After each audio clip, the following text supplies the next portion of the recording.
Paris, summer 1940. France has been defeated by the German Wehrmacht.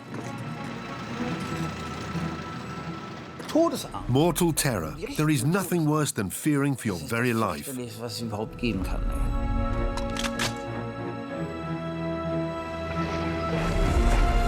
The SS and the French police begin their hunt for Jews.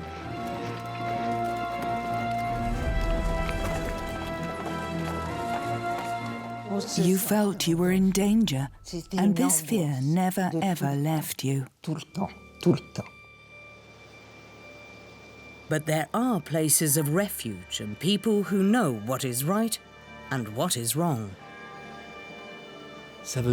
Evil doesn't always have to triumph. There is also goodness in people. I will never forget how 5 French people risked their lives for a young boy who wet the bed every single night. I owe my life to those 5 people, and I will never forget it.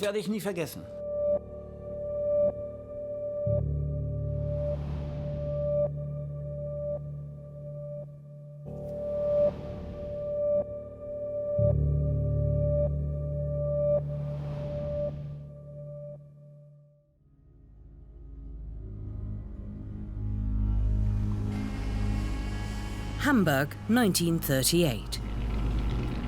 As in the rest of Germany for the last 5 years, the National Socialists have been in power. Citizens of Jewish origin have been harangued, dispossessed, and forced out of their jobs. The parents of Georges Arthur Goldschmidt decide to send their son abroad. They themselves are no longer permitted to leave Germany. For the boy, it will be the journey of his life. I lived in Rheinbeek near Hamburg, which was 27 minutes away by suburban train. I can remember the route exactly, station for station, scene for scene.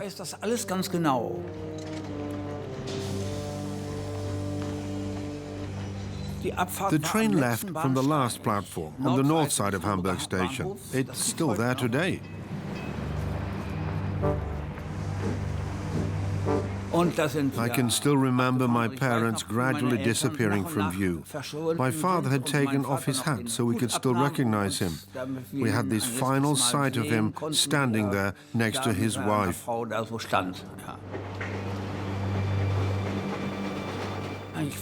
was certain that I would never see my parents again. Children know everything. That feeling will never leave me. His great journey took Georges Arthur through Italy and into the mountains of the French Alps.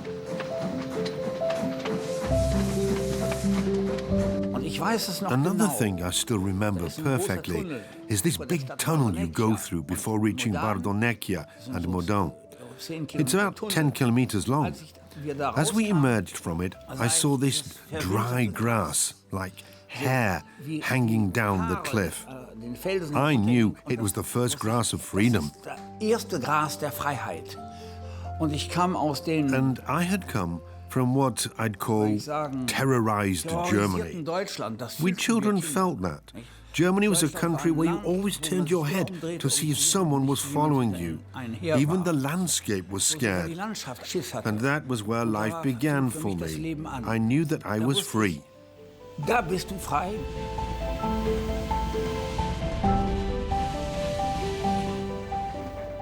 I knew that France would protect me. And that was an incredible feeling. France, the preferred refuge of German and Austrian Jews trying to escape from National Socialist persecution. There was anti-Semitism here too, but in the eyes of the law, all citizens were equal. In 1933, Alfred Grosser arrived here with his family. The National Socialists had destroyed the father's livelihood. First, they took away my father's pediatric clinic. He was no longer allowed to be its director. Then I learned from my mother that he had also been expelled from the Association of Wearers of the Iron Cross, first class.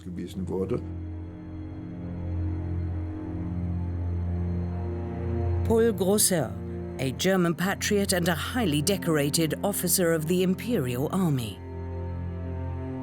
He spent 4 years at the front. He was a doctor for 4 years. And then he said, I am no longer treated as a German. We are leaving. That was an early decision and a sound one.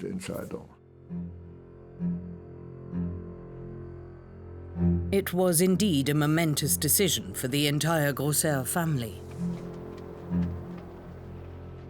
But the father could not cope with being debased and ostracized. 3 weeks after we arrived in France, he died of a heart attack. He was a man of culture who had been expelled from his culture.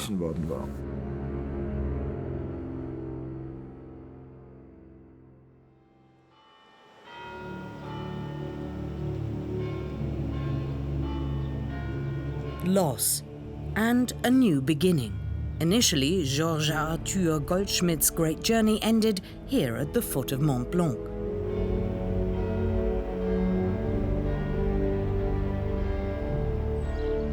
In Megève, a fashionable winter sports resort.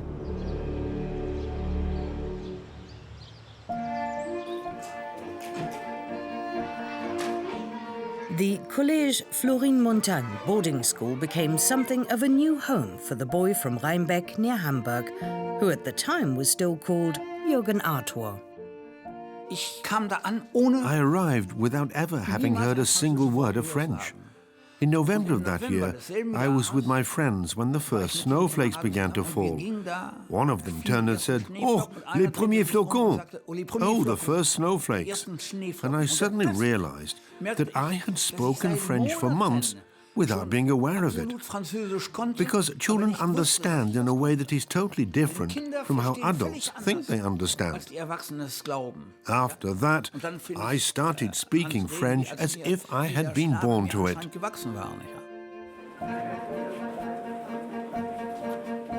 French, the door to a new life. Life as a Frenchman.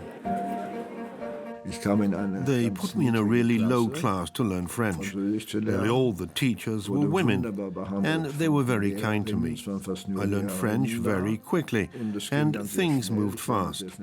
After a year in the 8th class, I jumped a year, and in the 6th class, I was back in my own age group, and I came first in French. This bright pupil from Frankfurt quickly made friends, and a name for himself in a small way with the Scouts of Saint-Germain.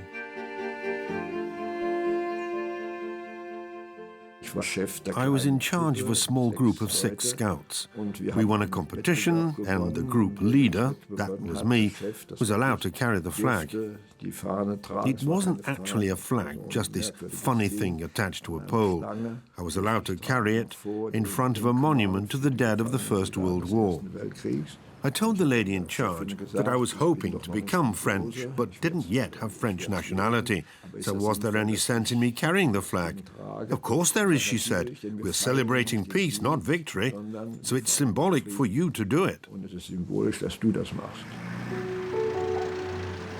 France was sick of war. The wounds left by the First World War had not yet healed.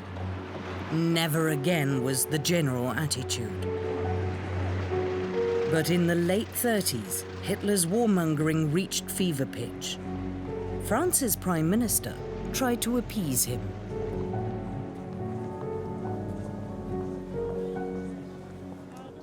In 1939, before war broke out, the French Prime Minister, Édouard Daladier, addressed Hitler in a wonderful radio speech. As former foes, he said, "We surely cannot go to war again." But he could. First, he attacked Poland, and then in May 1940, France. Hitler's troops swept aside all resistance. Stunned, France's military leaders had no answer to the Blitzkrieg. the Wehrmacht seemed invincible. After only 4 weeks of hostilities, German troops marched into Paris. The French government had withdrawn to Bordeaux. We saw that the Germans were advancing very quickly. The question was, how do we escape? In the summer of 1940, tens of thousands of French citizens were on the road, heading south as they fled from the invading German armies, for the second time in a generation.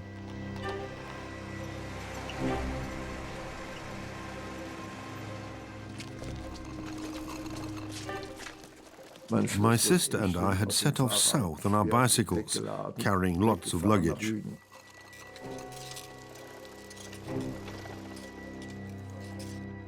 We'd covered a few hundred kilometers. I don't have any bad memories of that, because I was 15 and a good cyclist, but it was really tough for her.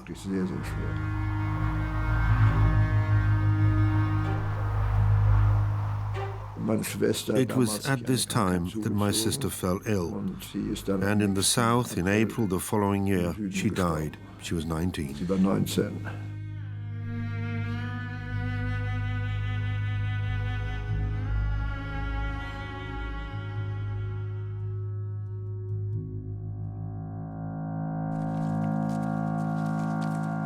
After only 6 weeks, Hitler's triumph was complete. From now on, émigré Germans like the Grossers or Georges Arthur Goldschmidt again had to fear for their lives.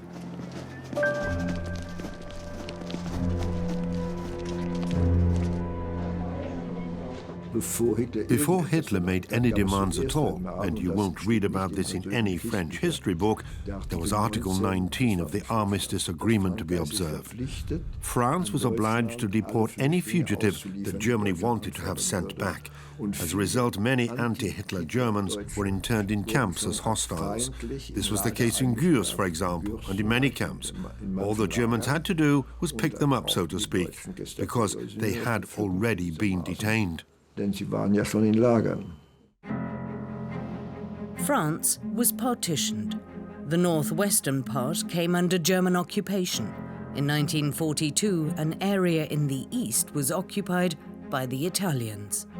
Alfred Grosser and Georges Arthur Goldschmidt were in the Zone Libre, the supposedly free zone, which was not yet occupied by German troops.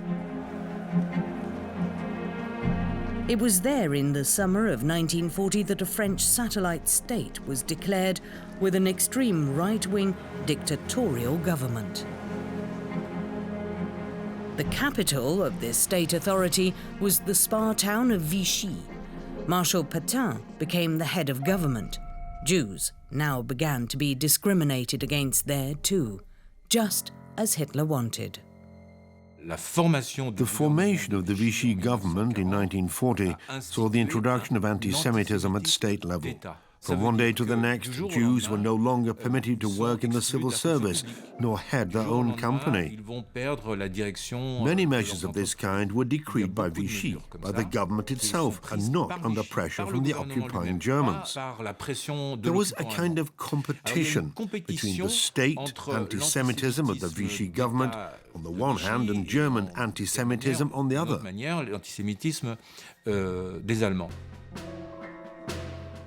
In the German-occupied part of France, it was now not only immigrants who were in danger, but also French Jews.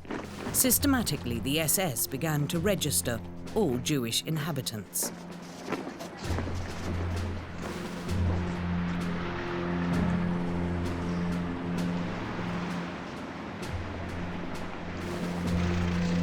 Some fled in haste, leaving everything behind and hoping to at least save their lives.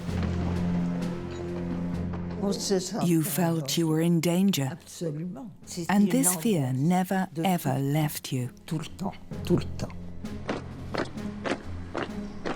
Jews were discriminated against, harangued and subjected to checks. By the French police, too.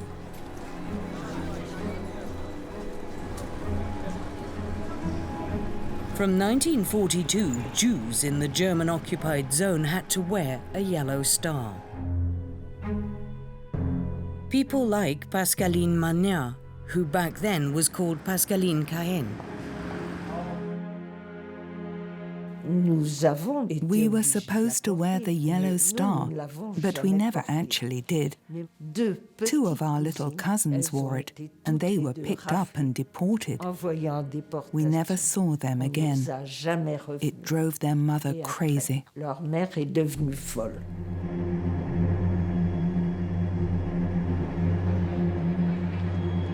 Summer 1942. German and French behind-the-scenes masterminds had planned a major coup. All Jews in Paris who were not French citizens were to be arrested and deported. The Grande Rafle, the Big Raid, took place on July the 16th. This is the only photograph documenting the operation. It shows French police vehicles.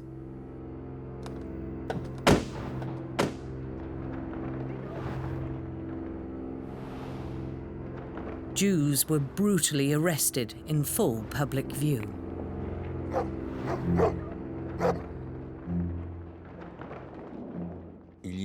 Public opinion turned. In other words, there was anti-Semitism in 1940 and 41. People were often indifferent to persecution of the Jews. But in the summer of 1942, when women and children were arrested, they were shocked.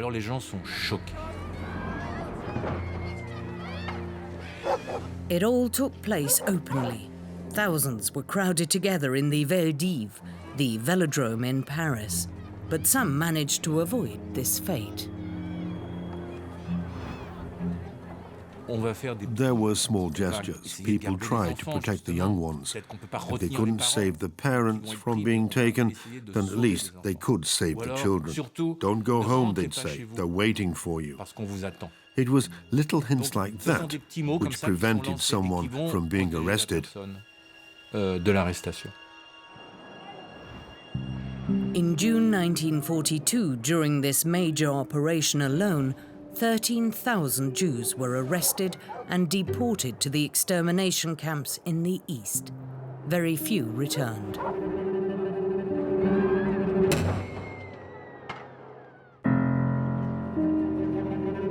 By this time, Pascaline Magnat and her family were no longer in the city. They had fled across the demarcation line into southern France, which had not yet been occupied. Robert Badinter and his mother had also managed to escape. To Haute-Savoie, in southwest France, in the foothills of the Alps, just 70 kilometers from Megève, where Georges Arthur Goldschmidt had found a safe haven. The Badinters led a very discreet life. For a while, we lodged with an old lady who lived alone and went to Mass every morning, and most definitely on Sundays, of course. She never asked any questions. The policy, the general attitude, was never to talk about things. There was a kind of wall of silence. A wall of silence fugitives could hide behind.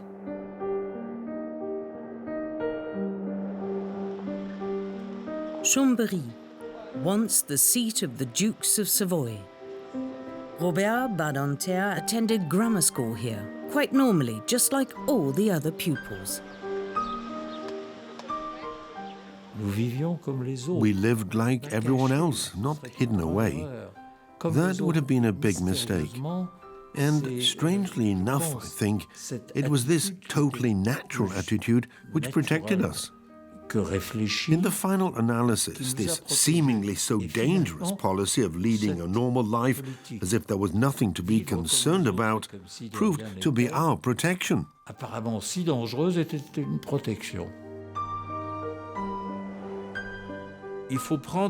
You have to realize that the French, apart from a very small minority, didn't like the Boche, as they disparagingly called the Germans. That was because of their memories of the First World War. French families were characterized by very strong anti-German patriotism. The French helped Jews because they wanted to do something against the Germans. It might only have been a minor gesture, but at least it was something. Robert Badentier's route to school took him over this bridge, which connects Chambéry with Cognac. A short time later, the Badentiers moved into a house in a middle-class district of Cognac. The mayor, who had been appointed by Vichy, lived almost opposite. In those days, men wore hats, and he used to greet my mother most politely, and she returned the greeting, but he never entered into conversation with her. On no account did he wish to establish a relationship with her, which would require him to ask certain questions. Silence is best. That was the general rule. But once again, it seemed the fugitives had merely been granted a reprieve. In November 1942, the Germans also occupied Vichy France. And in 1943, after Italy changed sides, they also moved into those areas previously occupied by the Italians. The SS and their French helpers began to search in earnest for Jews, including in Megève, where Georges Arthur Goldschmidt lived. They often sent me down into the valley to fetch bread and things. Jews were also hiding in the village. One day, I saw Wehrmacht trucks parked outside a grocer's. Their tailgates were down, and this very polite man in a green leather coat, a Gestapo arsehole in case you don't know, was helping these poor people onto the trucks. They were then sent to Auschwitz, and I knew they'd disappear forever.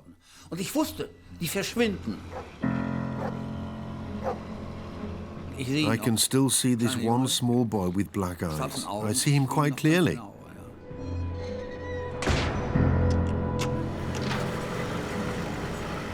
I would love to have said, "Take me, I'm one of them as well." But I didn't, of course. Inside me there was some kind of strange suicidal thought. You're leaving them to their fate, aren't you? Du lässt die alleine.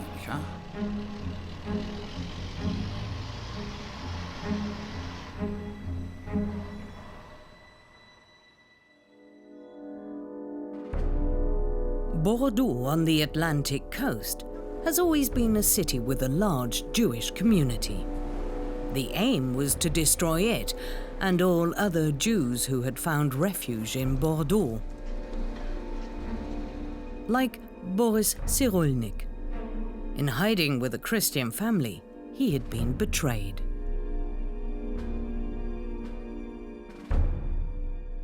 Strangely enough, when they arrested me, I knew that they wanted to kill me, because my family had already been arrested and had disappeared.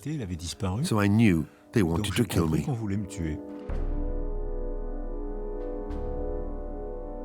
The French police took Boris Cyrulnik to an assembly point, the synagogue in Bordeaux. There was this woman who gathered the children together and offered them sweet condensed milk. I was scared to go there. There were blankets and cartons of sweet condensed milk, but they were designed to draw the children together. They would all then be locked in a truck and killed.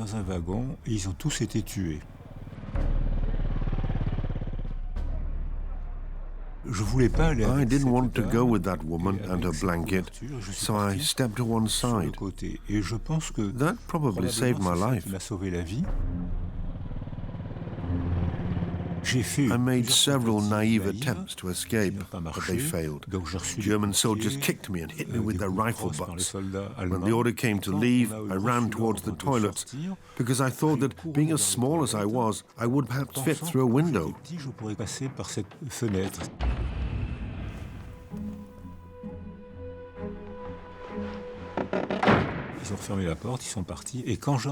The Germans never thought of looking up. When things fell quiet, I dropped down again. I went past the French Gestapo. The synagogue was empty. German soldiers were outside, and only the French Gestapo was still inside. They saw me leave, but no one tried to stop me. I just can't understand why. Since 1941, the occupying German forces had been assisted by French police units known as the Carlingues. There were thousands of them. Together with the Germans, they spread terror amongst the persecuted. These people, a German and two Frenchmen, came to Saint Raphael, where we lived, in order to arrest us. Someone must have betrayed us, but we had no idea who.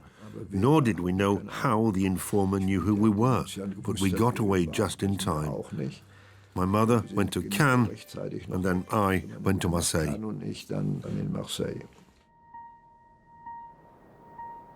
Georges Arthur Goldschmidt was also on the run again. One day he fled helter-skelter from the boarding school in Megève because of an impending raid. I was walking up this steep and narrow mountain path when I saw an officer and two soldiers with machine guns coming towards me. Never until my dying day will I forget that little black hole pointing straight at me.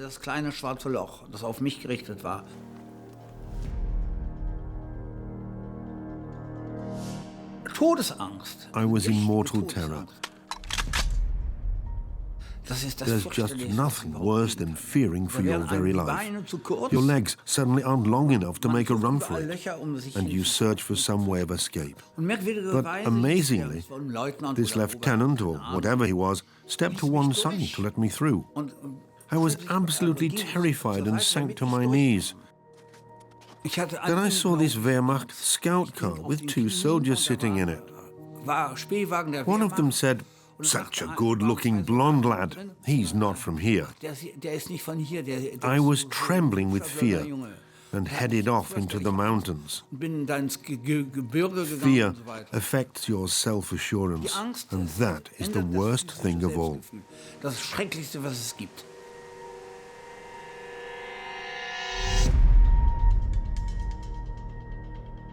Extending from Lake Geneva down to the Mediterranean are the foothills of the Alps, a landscape that is ideal terrain for partisans and fugitives.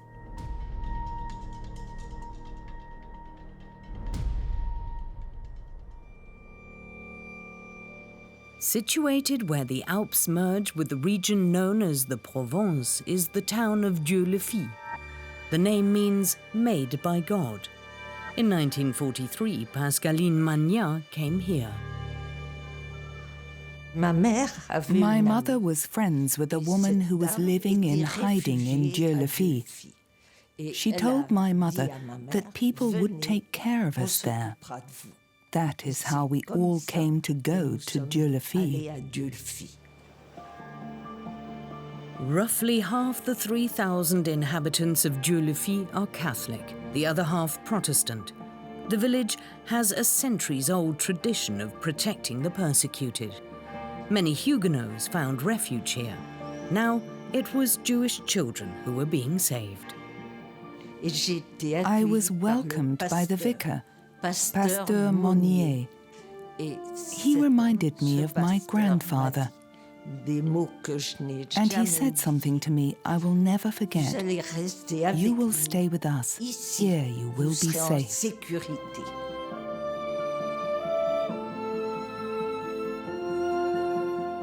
Imagine the impact those words had after all the fear we had experienced.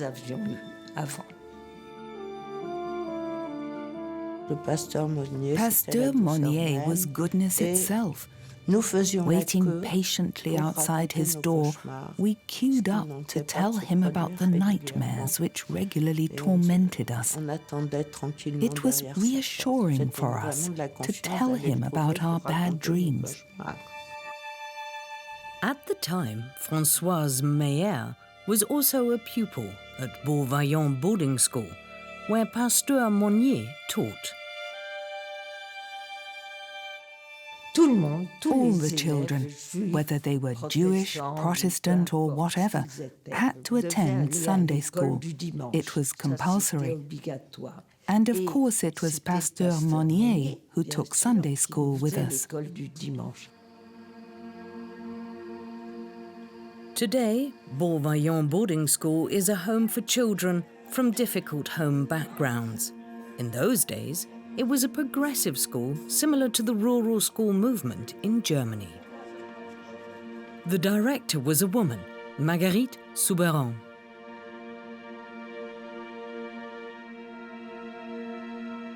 Marguerite Souberan was known as Aunt Marguerite, and her school really was a family, a new family for me. Warm, welcoming and kind. It was something quite extraordinary. But the idyll was deceptive. Everything could be over from one day to the next. The Germans weren't far away, only 20 kilometers from Dieu-le-Fils, so they posed a threat.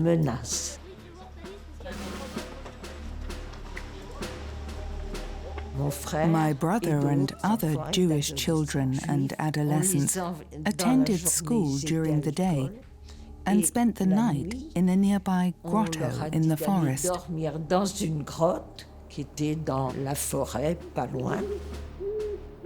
If they saw a red blanket on the school balcony, it was a signal to stay where they were and not come in.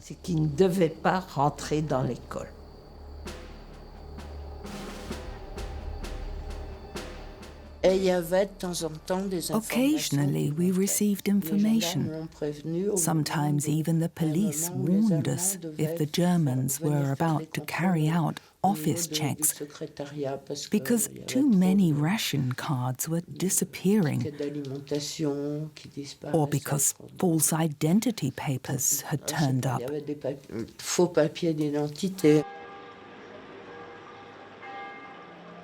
The town hall in Dieu-le-Fils. The mayor had been appointed by the Vichy government, but Pascaline Magnat had no other choice.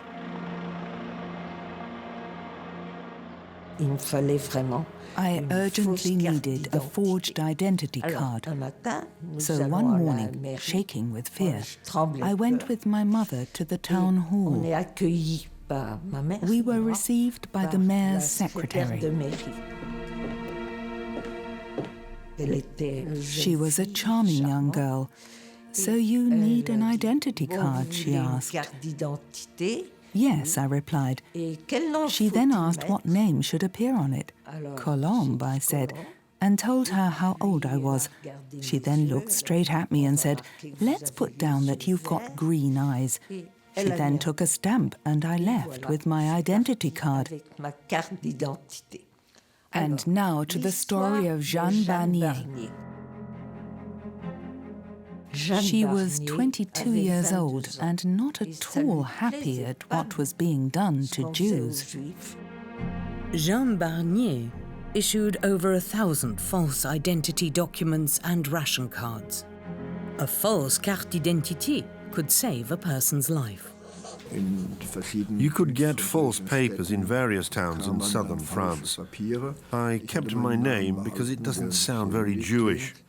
Things got more difficult when they started using ink stamps. They were harder to get hold of, but it was still possible. Between 1942 and 1944, everyone tried to obtain a false identity card. Forgery had become almost a national sport in our country.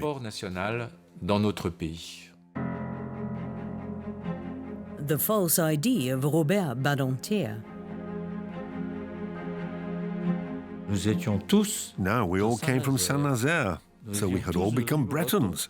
That was because the registry office archives in Saint-Nazaire had burnt down, so if anyone had wanted to verify our identity, there would have been nothing to verify it with. Thus we had genuine false papers, or if you like, false genuine papers.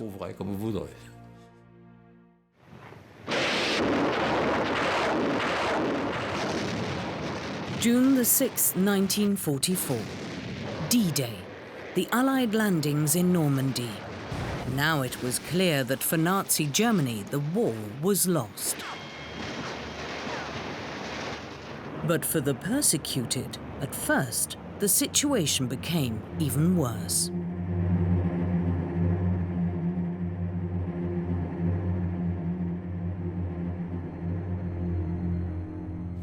Every evening, my brother and I hung a cloth bag containing a little money, some shoes, and false papers in the window, just in case we had to flee. We had an escape route planned, even for nighttime.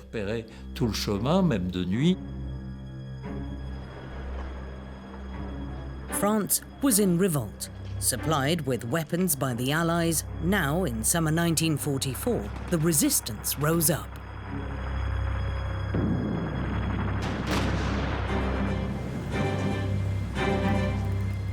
The German reaction was to spread terror.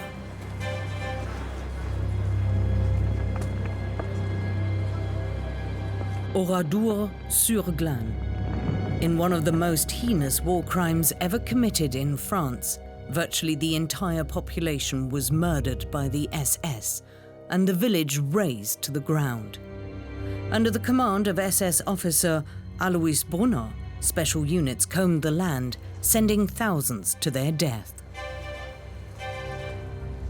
It was a veritable obsession to pursue Jews right to the bitter end, in keeping with Hitler's wish to see Jews physically exterminated. The concept now was, Germany might be losing the war, but before it is lost, the Jews will still have disappeared from the face of the earth. The aim was as simple as that, to kill every single Jew in Europe.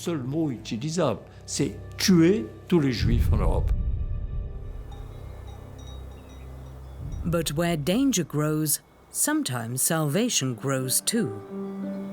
In the mountains of Megève, Georges Arthur Goldschmidt found refuge on the Allard family farm. What fantastic people the Allards were. For them, it was the most natural thing in the world to protect anyone who was in danger. They displayed typical Savoyan rebelliousness.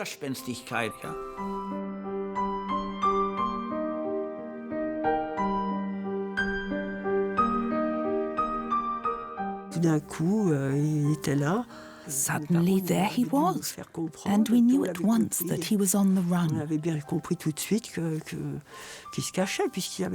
He stayed with us all the time. He never went into the village, and we weren't allowed to talk about it at school or anywhere else. We were most discreet. I remember it all very clearly. But even up here, in the remoteness of the French Alps, danger threatened. Every Tuesday, German soldiers used to turn up on skis. Snow lay on until May. They just wanted to buy butter, or eggs, of course. But every day, the poor farmer thought they would come and arrest him and have him shot. Just imagine how scared the family and I were. I lay hidden in the hay. I thought they'd come and take me with them.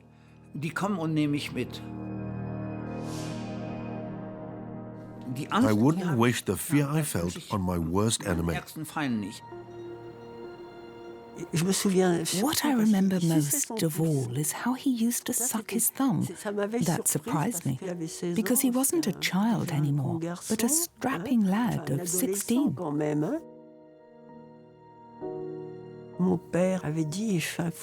My father said we should ignore his thumb sucking. I think he did it because he was nervous.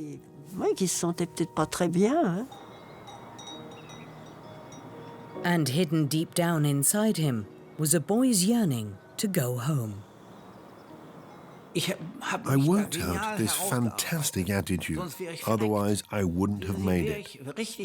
If I had felt really homesick, I would either have become ill, or, who knows, in so much confusion, you can so easily end it all, like throwing yourself off a cliff or something.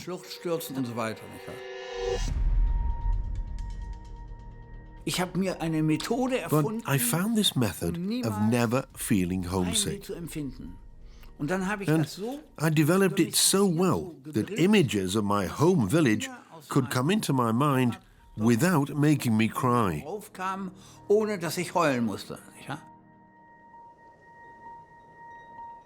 In those summer days of 1944, Robert Badinter had a knife-edge encounter he will never forget.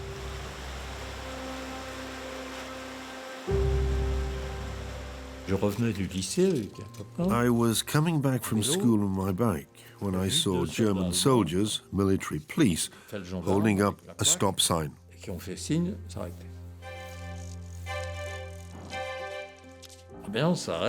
They wanted to see my papers, so I pulled out my school identity card. The soldier looked at it, looked at me, and looked back at the card. I didn't like that at all. I looked left and right to see if there was any way I could escape. There wasn't. He called over his colleague and showed him my ID card. I liked that even less and thought, this is going to turn out badly for me. He came back to me and said, just a moment. He took out his wallet. I wondered what he was doing. He then pulled out a picture of his son, a member of the Hitler Youth, and said I bore an astonishing resemblance to him. And I saw this picture of a young lad. He must have been about 16, like me. He was wearing this armband. It almost seemed to me like I was in the Hitler Youth. I smiled. What else could I do? He then put his photo back and looked at me again. And I left. You sense it when someone is looking at you. I got on my bike and cycled about 30 meters. I felt that he was still looking at me, and I knew he was thinking about his son. It was one of the most astonishing moments I have ever experienced. He saw his young son in me, and in him I saw death. It truly was an astonishing moment.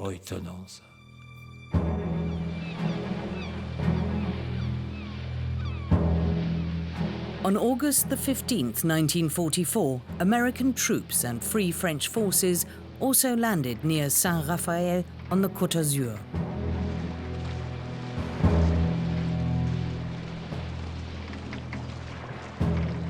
Two weeks later, on August the 29th, Marseille was liberated, the biggest city in the region.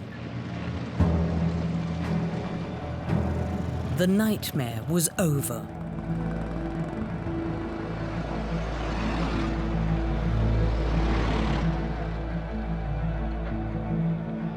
It was the moment Alfred Grosser had also been waiting for.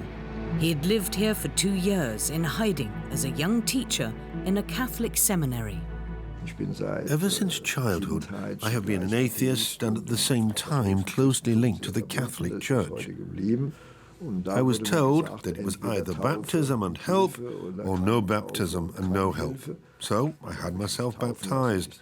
But I regard that baptism as insignificant. It has no value, and so I don't even acknowledge it. But I was helped by being sent to Marseille, where I stayed until the end of the war. Victory. Here in Marseille, the war was over in August 1944. No more persecution, no fear, no hiding.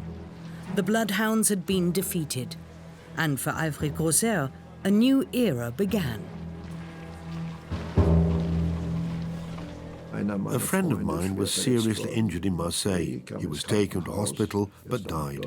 Lying in the next bed to him was a young German prisoner. Like me, he was 19. I spoke German to him for a long time. He really had no idea of all the horror. and then I felt partly responsible for his future. No collective guilt, but shared responsibility. That became my life after the war.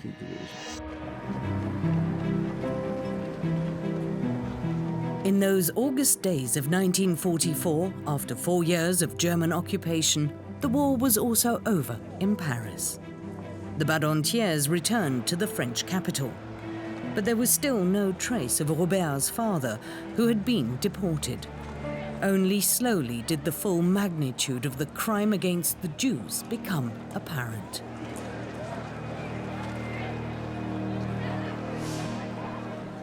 Neither I nor my mother had any idea of what had happened.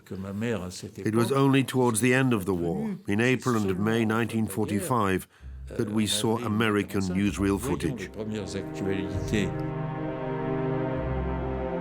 Footage like this. At the end of April 1945, American troops liberated Dachau and documented the inconceivable.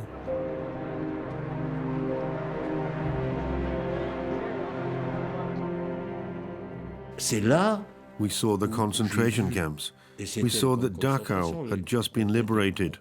And I said to my brother, Papa will never come back. He was in no physical condition to have survived anything like that. I told my brother that our mother should not be allowed to see such pictures, but she had apparently seen them already and didn't want us to see them. That was when we understood that father would never return. It was all over.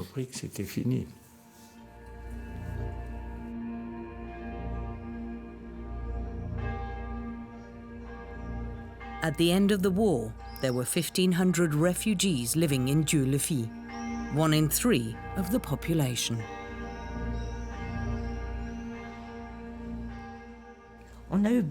My family was very lucky. We were all saved. No one was deported, thanks to Dieu-le-Fils. Thanks to the help from Jean Barnier, Pasteur Monnier, Marguerite Souberin, and many others, people who simply saw as their duty to help.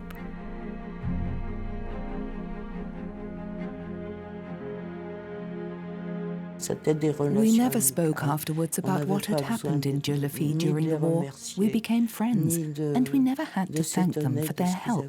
They said it was normal, simply normal. That still means so much to me.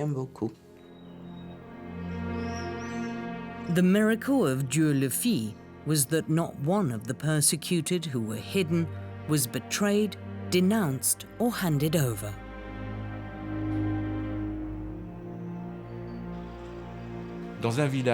In a village, the whole population has to keep silent. If one person opens their mouth, it's over. A family is arrested.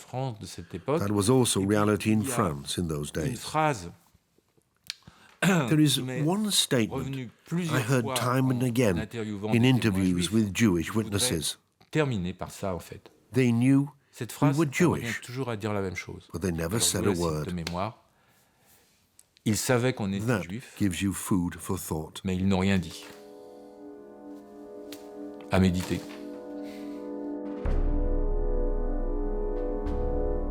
Little Boris Cyrulnik survived the war with farmers near Bordeaux, but for a long time nobody really wanted to hear his story. After the war, whenever I said that I had been arrested by French police, the French didn't want to listen. Cultural denial prompted them to say, no, it was only the Germans. But there were German soldiers and French policemen. It's hard for the French to realize that they collaborated with the Nazis. Many of them find that difficult to accept. Clearing away the taboos and traumas of German-French history became Alfred Grosser's mission in life. The work we have done since the war is educational work. It's not work promoting friendship or reconciliation.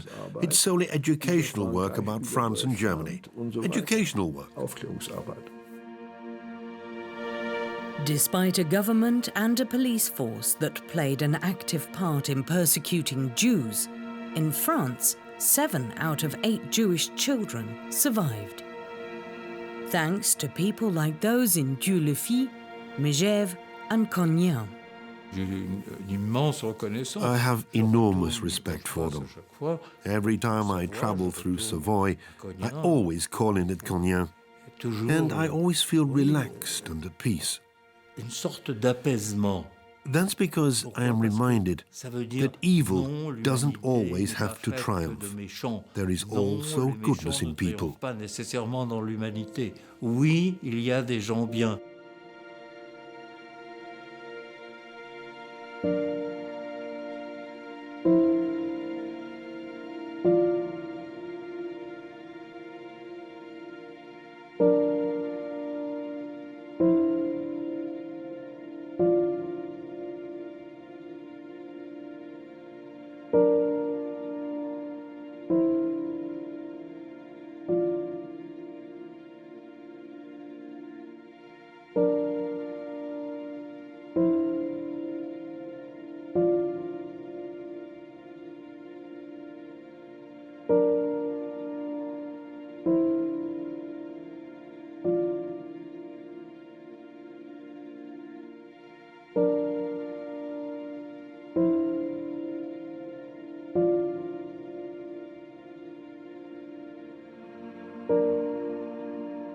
I believe that everything I have written has been the attempt to get it all out again. But I can't get it out. Our memory is also there to protect what we have forgotten. And what I have written has always been an endeavor to say the right thing after all. But I'm not capable of it.